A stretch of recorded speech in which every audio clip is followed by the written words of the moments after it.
어느 날 청년 한 명이 뉴욕시 오본가에 살고 있는 성공학의 대가인 노만 빈센트 필 박사님을 찾아왔습니다.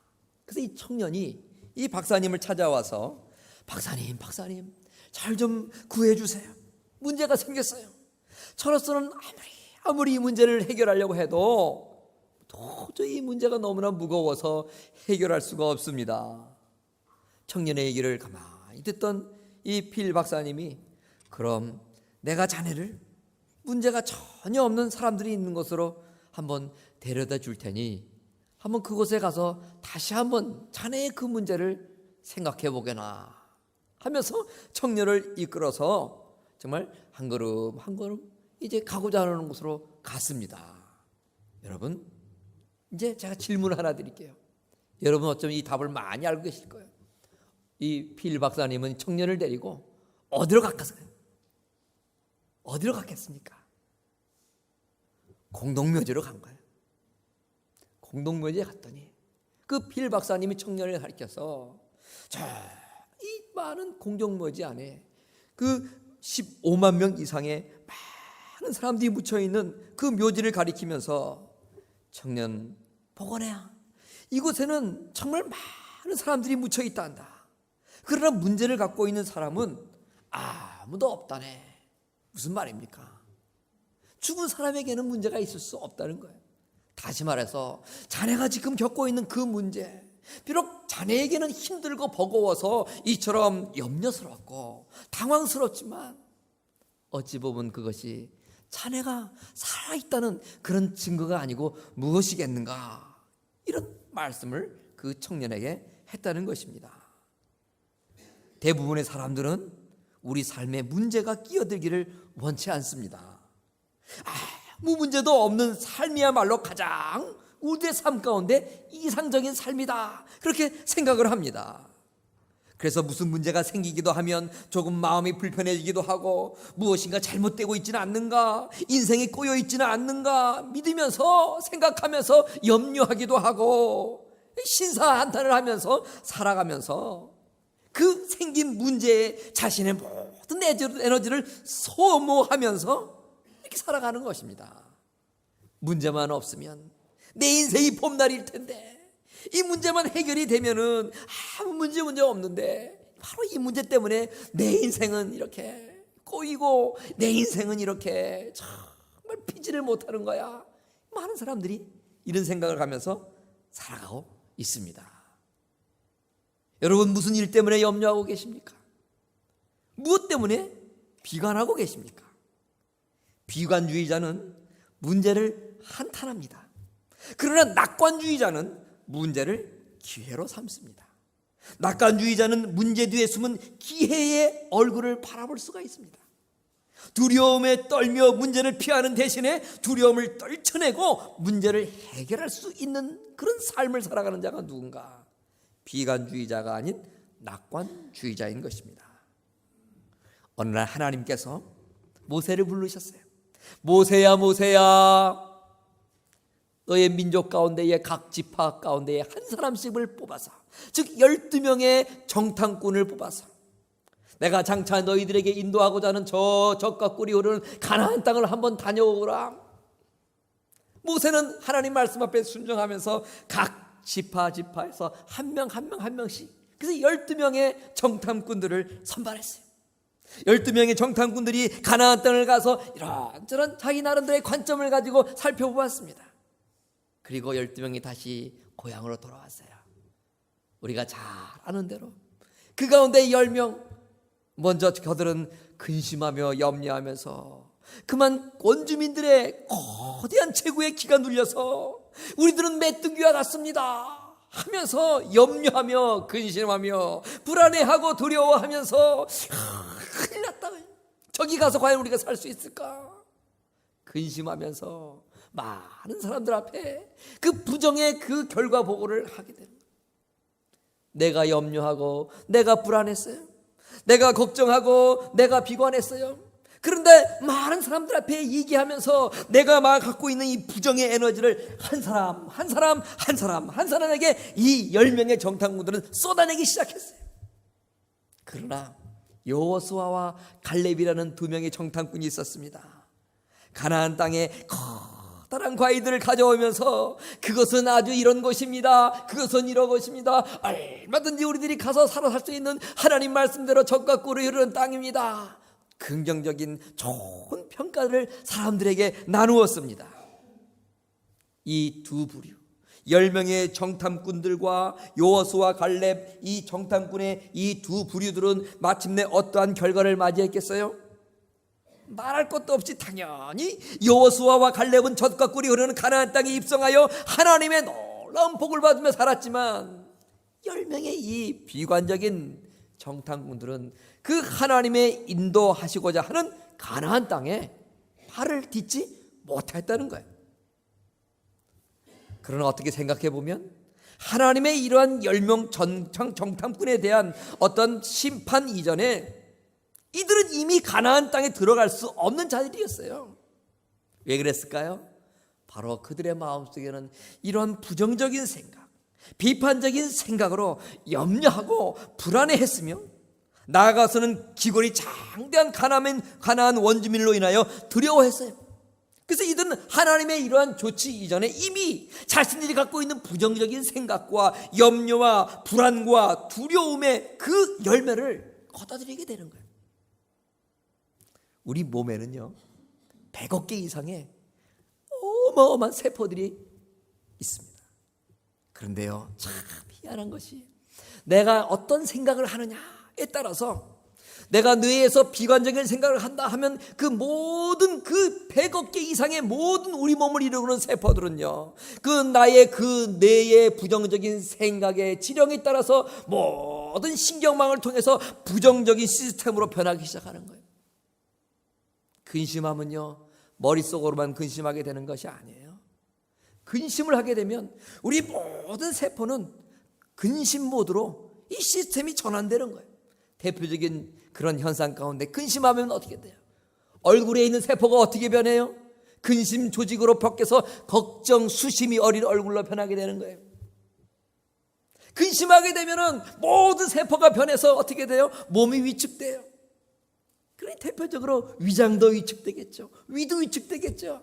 근심하면 소화 기능이 떨어지는 이유가 뭔지 아세요, 여러분? 바로 우리 모든 세포가 근심이라는 생각 때문에 지배를 받고 명령을 받아서 긴장하고 수축하는 가운데에 운동력이 저하되는 거예요. 그래서 평상시에 열심히 운동하던 위도 그 기능을 약화시켜서 운동력이 떨어지는 거예요. 위산 분배도 적게 되고요. 그리고 장이 일어서서 연동 운동도 그 운동이 약해져 가지고 근심의 정도에 따라서 운동이 점점점 약해지는 거예요. 기뻐하는 생각, 긍정적인 생각하면 어떻게 될까요? 이 100억 개 이상의 우리 모든 세포가 이 뇌를 통해서, 신경망을 통해서 이 긍정의 모든 신호를 받아서 모든 세포들이 긍정 모드로 전환되는 거예요. 그래서 모든 세포에는 핵을 중심으로 전자가 돌고 있는데, 그 긍정의 에너지를 받아서 그 핵을 중심으로 하는 모든 세포들이, 전자들이 속도가 높아져요. RPM이 높아진다 이 말이에요. 그래서 우리의 모든 마음은 더욱더 활성화하게 되는 거예요. 그래서 모든 사람들의 특별히 얼굴에도 보면 세포가 원활해지니까 기쁨만, 긍정의 생각을 갖고 있는 사람들은 항상 여러분들 얼굴처럼,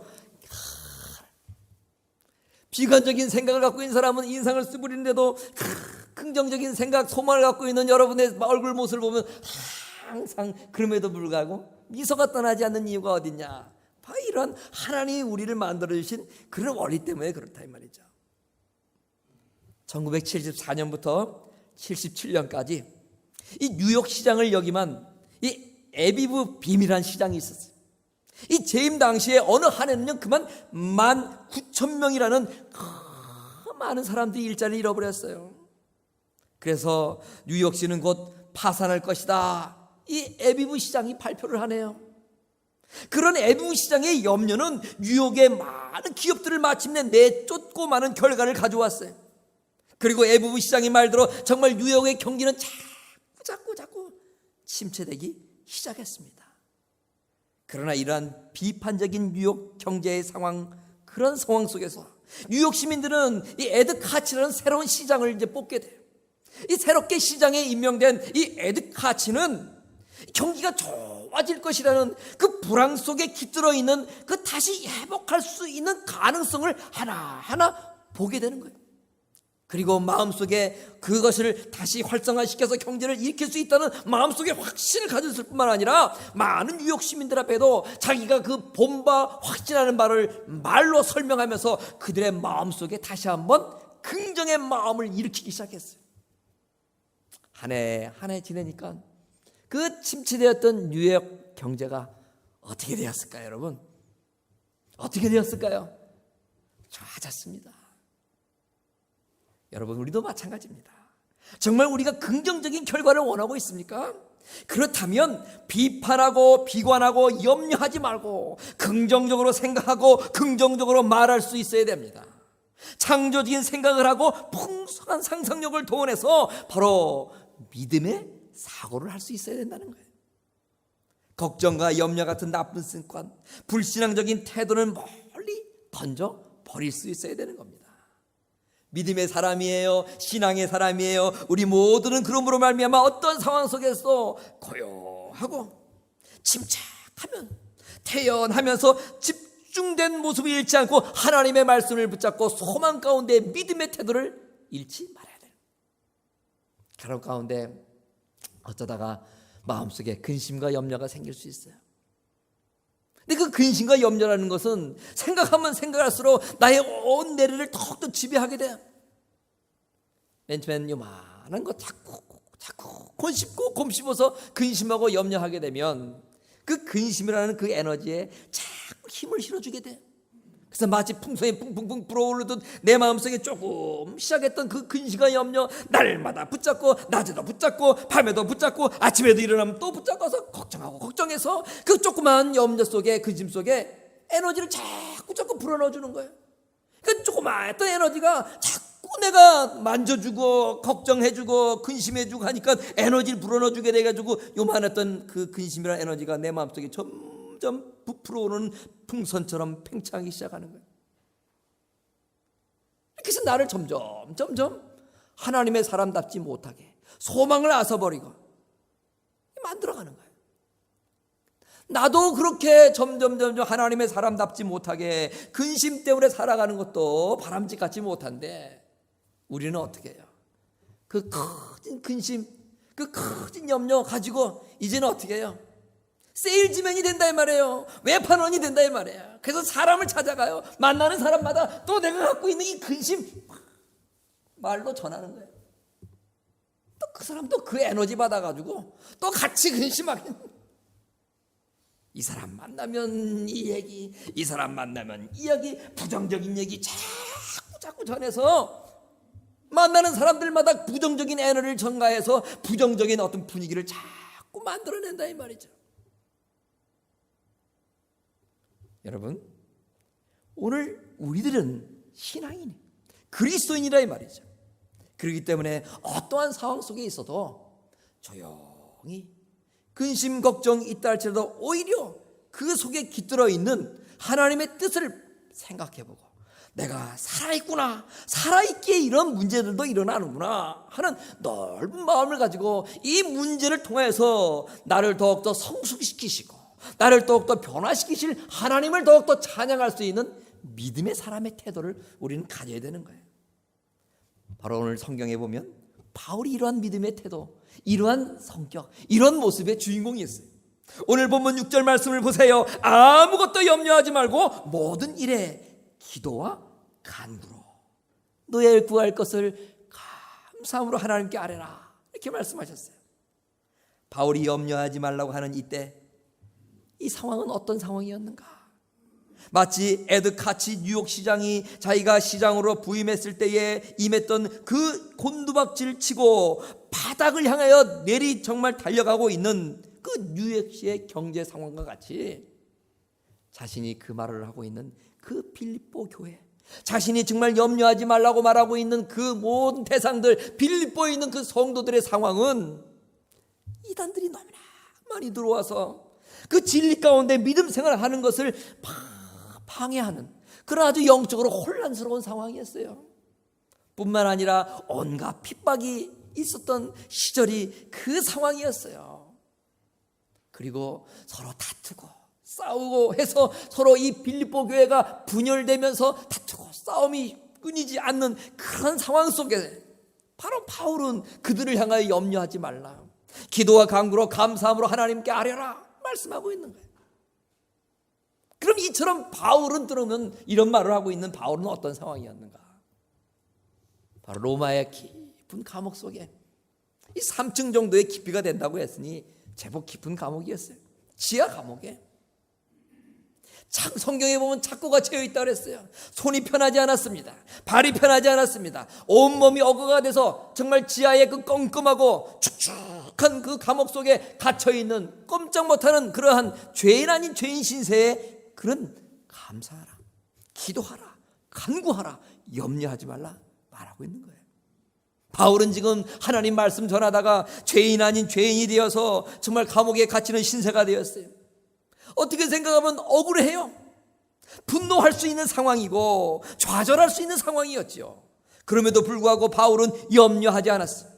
비관하지도 않았고 누구를 원망하거나 탓하지도 않았던 거예요. 이런 자기의 신세에도 불구하고 오히려 멀리 있는 빌립보 교회 성도들이 걱정이 되고 근심이 되었기에 그들의 성도들을 생각하면서 염려하지 말라 권면을 하기까지 하는 것입니다. 여러분, 우리가 살아가면서 염려하지 말아야 되는데 이 염려하지 않는다는 말, 이게 구체적으로 또 어떤 뜻이겠어요? 어떻게 해석해 보면 이 염려하지 않는다는 것은 지금 상황을 그냥 받아들일 수 있는 그런 믿음이 있는 말인 거예요. 이렇게 자신이 억울하게 당하는 지금의 상황 속에서 나는 믿음의 사람이요 하나님의 사람이요 신앙인으로서 무엇인가 하나님의 놀라운 섭리가 깃들어 있음을, 그 염려스러운 그 사건, 그 현장 속에서 믿음의 눈을 가지고 그것을 바라볼 수 있어야 된다는 거죠. 염려는 인간적으로 보면 단순히 근심이다, 걱정이다 표현할 수 있어요.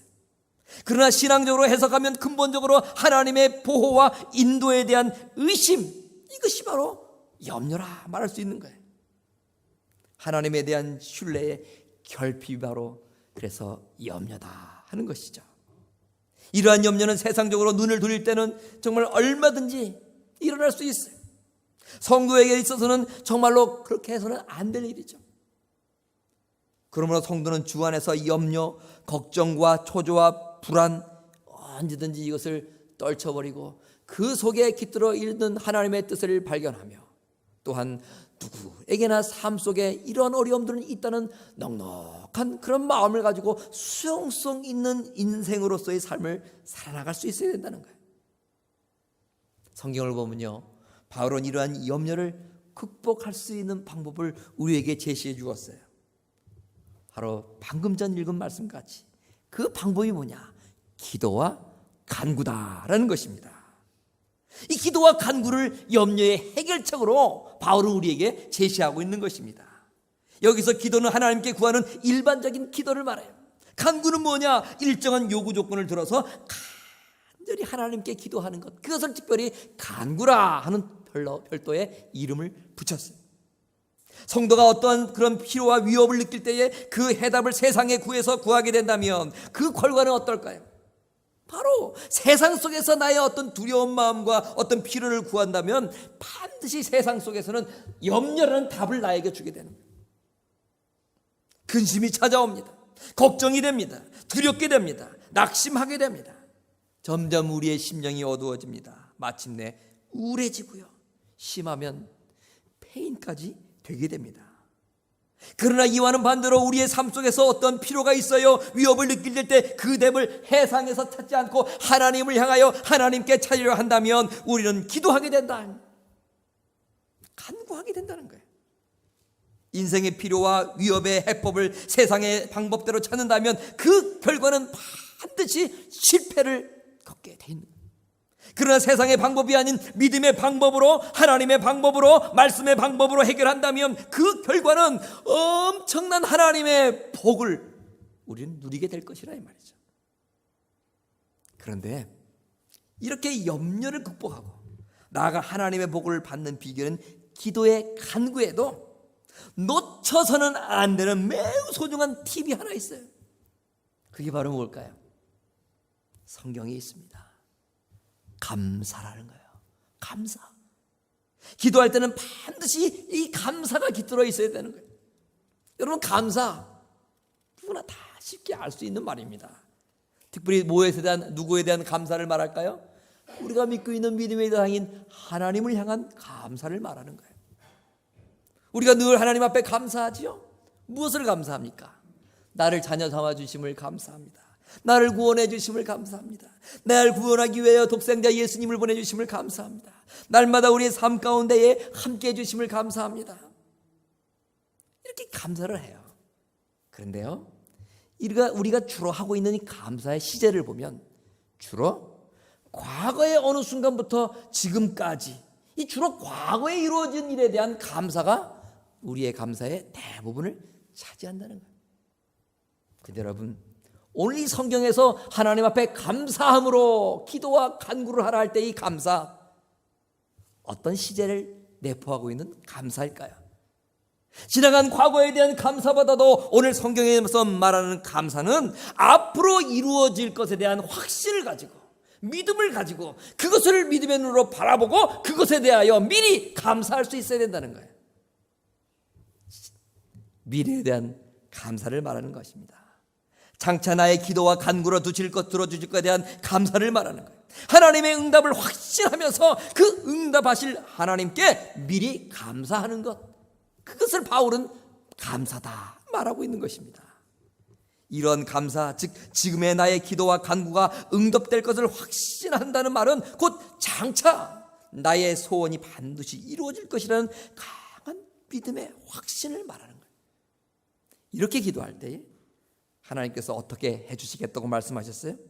7절 말씀을 보세요. 그러하면 어떻게 하면요? 감사함으로 기도와 간구를 하면 강력한 믿음을 가지고 우리의 기도에 응답해 줄 것을 소망 가운데 바라보고 감사를 하면 어떻게 해주신다고요? 모든 지각에 뛰어나신 하나님의 평강이 그리스도 예수 안에서 우리의 마음과 생각을 지키신다, 지켜주겠다 말씀하신 것입니다. 하나님께서 평강을 주사 세상의 그 어떤 염려로부터 우리들을 보호해 주시고 하나님의 평강으로 충만하게 채워주실 것이다, 이 바울은 말하고 있는 거예요. 여러분, 갈색 탄환이라 별명을 가진 자가 있습니다. 기억하세요 여러분? 예전에 우리 대한민국에서 88 올림픽이 있었을 때에 그 거의 88 올림픽의 주역이다, 주인공이다 이 말을 해도 틀림이 없는 육상선수, 바로 이 미국의 칼 루이스라는 육상선수, 여러분 다 기억하실 거예요. 그는 어려서부터 성장하면서 이 교통이 굉장히 혼잡한 도시에서 자랐어요. 그래서 많은 사람들이 대중교통을 이용하기도 했지만 주로 이 모터사이클을 타고 자신의 볼일을 보고 직장을 다니고 학교도 다니고 했다는 거예요. 칼 루이스도 모터사이클 한 대 가지고 열심히 자기 볼일 보면서 청년 시절을 지냈어요. 그런데 어느 날 갑자기 일어나 보니까 어떻게 됐어요? 그 오토바이가 도난당하고 어디 갔는지 없어진 거예요. 아무리 찾아도 오토바이를 찾을 수가 없었어요.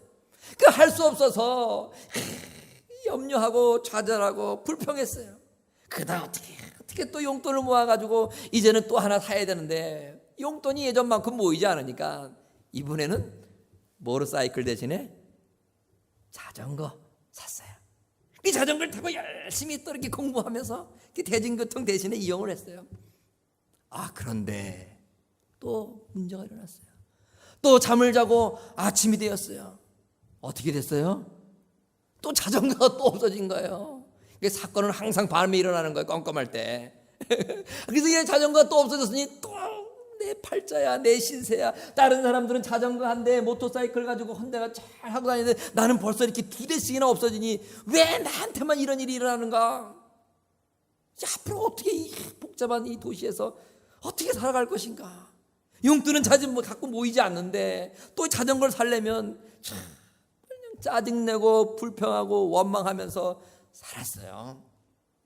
그런데 어느 한순간 이 칼루스의 생각에 바뀌기 시작했어요. 그래, 나는 장차 세계적인 육상 선수가 될 사람이야.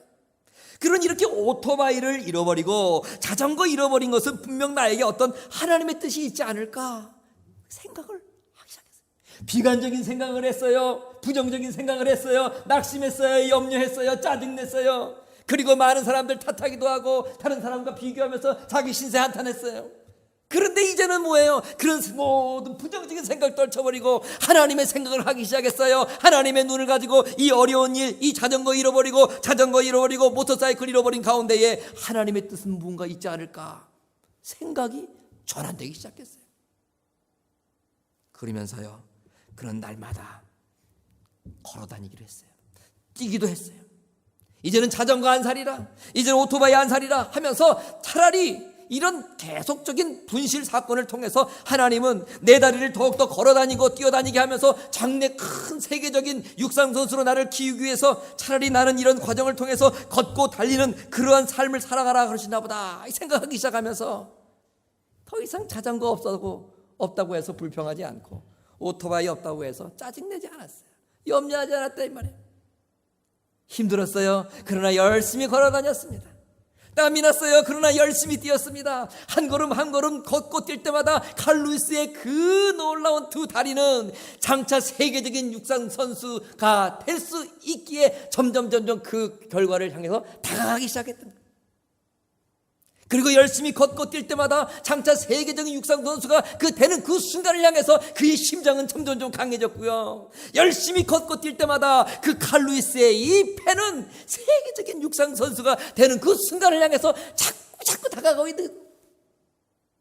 그래서 칼루이스는 한 걸음 한 걸음 걷고 뛸 때마다 마음속에 이런 생각했어요. 하나님 감사합니다. 지금 내 다리가 더욱더 세계적인 육상 선수가 되고 있습니다. 하나님께서 나를 이런 과정을 통해서 정말 내 심정을 강하게 해주시고 폐를 건강하게 해주셔서 마침내 언젠가 하나님의 때에 나를 육상 세계적인 선수가 되게 하실 것을 감사합니다 하면서 그가 믿음의 눈을 떠서 그 일을 이루실 하나님의 놀라운 그 축복을 세계적인 육상 선수가 되어서 그 사람들 앞에 인정받고 메달거는 그 모습을 그는 자전거 없어도 오토바이 잃어버린 이후에 걸으며 뛰며 생각을 하고 바라봤다는 거예요. 그리고 그 하나님을 찬양하면서 감사하면서 땀 흘리고 걷고 뛰고 했다는 거예요. 여러분, 빈센트 빌 박사가 말한 것처럼 공동묘지에 있는 많은 주검들 아무 염려 없는 분들입니다. 그러기에 우리의 삶 속에 염려가 있다는 것은 우리가 잘 알고 있지만 다시 한번 상기해야 돼요. 우리가 살아있다는 증거입니다. 그렇기 때문에 염려가 생길 때마다 그것을 정말 내가 붙잡고 참 에너지를 불어넣어주면서 정말 염려거리를 만들 것인가, 아니면 하나님의 사고를 가지고 하나님의 마음을 가지고 하나님의 그 신앙의 눈을 가지고 그 속에 깃들어 있는 놀라운 하나님의 축복을 발견하며 정말 소망 가운데 그것이 이루어질 것을 눈으로 바라보고 믿음 가운데 미리 감사할 수 있는 마음이 있는가? 이것이 바로 하나님의 축복을 받을 수 있는가? 그 축복을 날려버릴 건가? 판단하는 결정적인 판단의 근거가 될 수 있는 거예요. 하나님 오늘도 우리에게 염려하지 말라 바울의 입을 통해서 우리에게 말씀하십니다. 이루어질 것을 믿고 확신하며 감사하며 그것을 바라보고 하나님 앞에 기도해 보세요. 우리의 마음에 하늘의 평강이 임할 것입니다. 언제까지나 내 곁에 있어서 도저히 사라질 것만 같지 않는 염려 덩어리들, 불안 덩어리들, 걱정 덩어리들, 그 속에 깃들어 있는 하나님의 의미를 발견하고 오히려 그것을 통해서 내가 더욱더 연단받아 성숙하게 되며 그 일을 통해서 더욱더 놀라운 하나님의 복이 임하게 될 것을 우리가 믿음의 마음과 눈으로 생각하고 바라봐야 돼요. 그리고 그런 모습으로 허락하신 하나님을 찬송하며 감사하게 될 때에 우리의 모든 마음을 지배하던 그 염려 아닌 염려거리들 하나둘 힘을 얻고 힘을 잃고 사라져 버릴 거예요. 그 위에 하나님의 평강이 임하고 나 또한 그 믿음의 눈을 가지고 바라봤던 내 자신, 하나님의 축복 가운데 하나님이 나를 정말 그렇게 만들어 주시고 다 해결해 주실 것이라는 그 믿음으로 바라본 그 나의 모습, 그 모습은 언젠가 반드시 내 현실적으로 이루어지는 놀라운 하나님의 축복의 역사가 우리의 삶 가운데 있을 것입니다. 여러분, 무엇을 염려하십니까? 무엇을 걱정하십니까? 그것 붙잡고 끙끙거리지 마세요. 거기다 괜히 에너지를 심어주지 마세요. 오히려 하나님을 찬송하시고 이 일을 통해서 능하게 하실 하나님을 경배하세요. 그럴수록 더욱 하나님 말씀 보시고 기도하시고 내 생각을 늘 단속하세요. 부정적인 생각으로 휩쓸리지 않도록 내 생각을 늘 클린업해야 됩니다. 그리고 내 입술을 잘 단속하셔야 됩니다. 하나님 축복을 받을 사람이 저와 여러분들입니다. 하나님의 놀라운 능력 가운데 살아가야 될 사람이 저와 여러분들입니다. 그런데 이 놀라운 능력, 하나님의 축복을 받은 내가 이 입술 단속 잘못함으로 말미암아 그 쪽박을 깨는 거예요. 우리가 얼마나 이 세상 살면서 하나님의 축복이 여기까지 왔다가 내 생각 잘못하고 말 잘못하고 행동해서 그거 누리지 못하는 안타까움 얼마나 많이 경험했습니까? 믿지 않는 세상 사람들은 염려한다고 말하지만, 근심한다고 하지만 우리는 그것을 통해서 나의 성숙과 또한 놀라운 하나님의 축복의 찬스라 볼 수 있는 믿음의 눈이 있는 거예요. 그렇기 때문에 그것을 통하여서 세상 사람들은 좌절하지만, 염려하지만 우리는 오히려 기뻐할 수 있어요. 더욱더 그것을 통하여 나를 큰 사람으로 만드시고 우리에게 큰 축복을 주실 그 하나님의 그 놀라운 은혜를 바라보면서 오늘도 감사함으로 주님 앞에 아랠 때에 모든 지각에 뛰어나신 하나님의 평강이 그리스도 예수 안에서 우리의 마음과 생각을 지켜 주실 것입니다. 기도하겠습니다.